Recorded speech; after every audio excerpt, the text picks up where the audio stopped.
let's go. Good afternoon and welcome to Prospero Plays.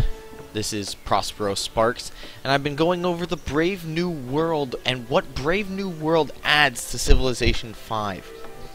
I'm very excited. We're getting to my favorite part of the new Brave New World additions, the complete rework of the diplomatic system. Formerly, what you would do is you would take city-states, and eventually, once you have enough city-state allies, you would win the game. It was pretty straightforward as far as how diplomatic victory worked. Well, that was after the UN was founded. In this game, it adds World Congress. This is one of my favorite parts and adds a whole new level, even especially to multiplayer games, but even just to regular games in general. The World Congress allows players to vote on game-changing rules that they want to see implemented in their particular game of Civilization 5.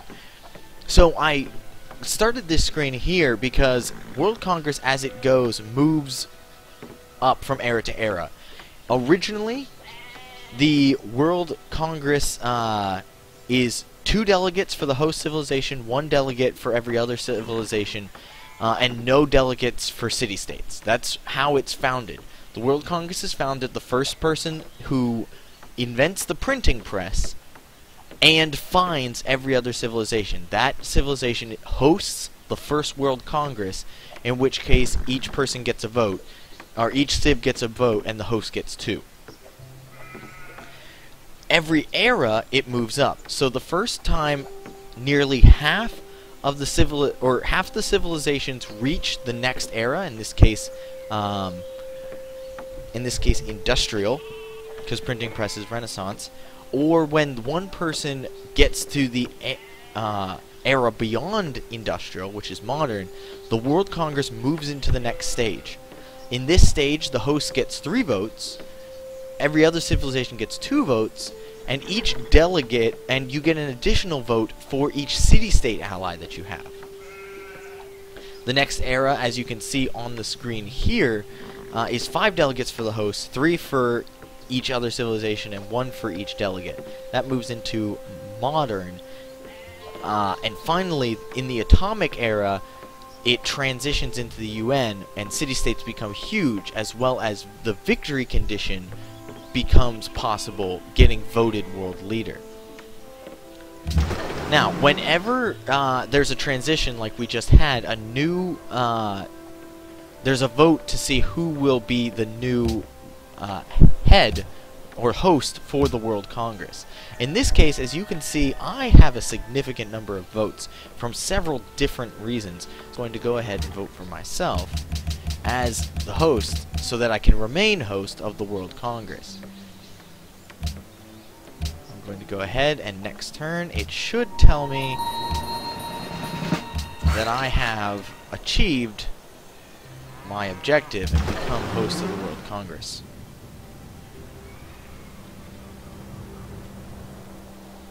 Just moving around here a bit, trying to get some gold. And here on the next turn,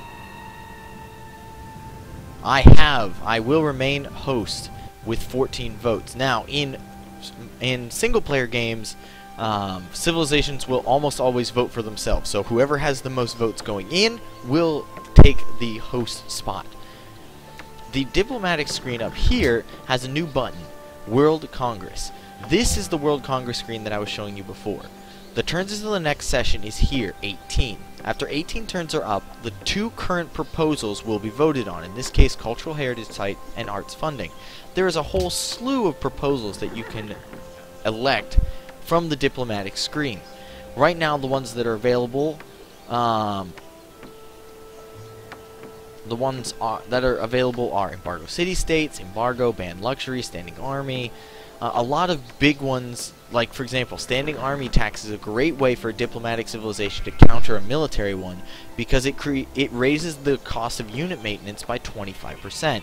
If that ends up passing, a military civilization will have a much harder time fielding a large army. Scholars in residence is what a diplomatic civilization can do to counter a scientific one, because it gives a 20% technology boost to any civilization that doesn't have a technology if it's already been discovered by a different civilization. So civilizations that are just rushing science suddenly are not quite as effective. There are some resolutions that haven't even been unlocked yet. International games will unlock once I invent radio. That's the Olympics, people. That's wonderful. That's a good for culture and tourism based. International Space Station is good for science. And there are even things that haven't been enacted in our real world, including world religion and world ideology. Now, these two are big ones. They are very hard to pass, but if you can get them to pass, they confer huge advantages to the person who has that civilization or ideology. For example, I was able to pass world religion Catholicism, my religion. Because I was able to do that, every empire that has a majority of their cities following this religion, in this case Babylon and my own, get 2 extra votes in the World Congress, which is huge just as it is. In addition, that religion spreads 25% faster and receives a 50% tourism boost. But there can only be a one world religion at a time. So if someone else wanted to take it, they would have to vote to repeal world religion Catholicism and then vote to get their own world religion in. World ideology is similar. For every civilization for every civilization with that ideology, they get 2 votes. For more information on ideologies, check out the other video on my channel describing the new ideology tree. In addition, they also get public opinion in favor of the ideologies increased for all civs, which means people who have it will be happier, people who don't have it will be unhappy and want it. So, the diplomacy screen is huge. As you can see, you'll get a little notification like this after every vote. So in this case, you can see who voted for each thing and helps you gauge for next time. In the World Congress, once 18 turns are up, these 2 will be voted on. And you will get the number of votes as indicated by the numbers up here, as indicated by the number in the current sessions. And it shows, if you scroll over, where you're getting each. So I get 2 from being a member of the World Council, 1 for being the host, 6 from my city-state allies, 2 from World Wonders. The main World Wonder for that extra 2, which is huge, is the Forbidden Palace, which you can only get by unlocking the patronage tree. For more information on cultural trees, check out my other video. And I get 2 for following the world religion. Or you could go down here to Babylon, who gets 2 from being a member and 2 from following the world religion. Or, say, Haile Selassie, that's 2 from members and 1 from city-states. So, after 18 turns are up, you vote on these proposals. You can either vote yay or nay on a proposal. If a vote has more yay notes than it has nay votes, it will pass and be added into the current effects, which we currently have. There's a luxury ban on silk. Silk now no longer provides happiness. World's Fair is underway, and world religion is Catholicism. So all of those are in effect.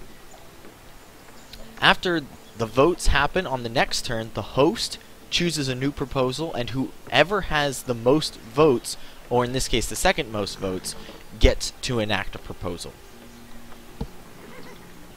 Once those proposals are enacted, it keeps going. As I mentioned, once you get into the atomic era, every other vote will be for world leader. The world leader is pretty much someone putting up and going saying this world is crazy and I just need to rule it. If each map size has a different number of votes you need to become the world leader. If you do not obtain it, but you have the most votes, the next time the world leader vote comes up, you get 2 extra votes to try and get that world leader spot. So this is huge for diplomatic and economic civilizations, and it is definitely one of my favorite things that is added to Civilization Brave New World. One other thing I should note, for the World Fair, International Games, and International Space Station project, you can build them. So how it works is you can set your production to be completing it. So once it's enacted, everyone can start building the World's Fair International Games or International Space Station. Whoever contributes the most industry gets more rewards. So if you have the most, you hosted the fair, and you get a certain bonus, as it shows right there. If you have one of the people who have the second most, you get a free social policy.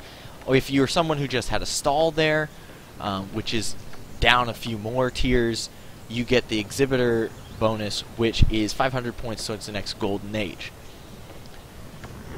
This, of course, varies depending on which one you're doing. In this case, it's cultural. International Games has to do more with tourism, and the International Space Station has to do with science. So those are just some of the different things you can get from diplomacy in Brave New World, which is huge. Thanks for watching, everyone, and check out other videos if you have any more questions about the things that were added in Brave New World. This is Jeremiah Prospero Sparks Bachman signing out. Live long and Prospero.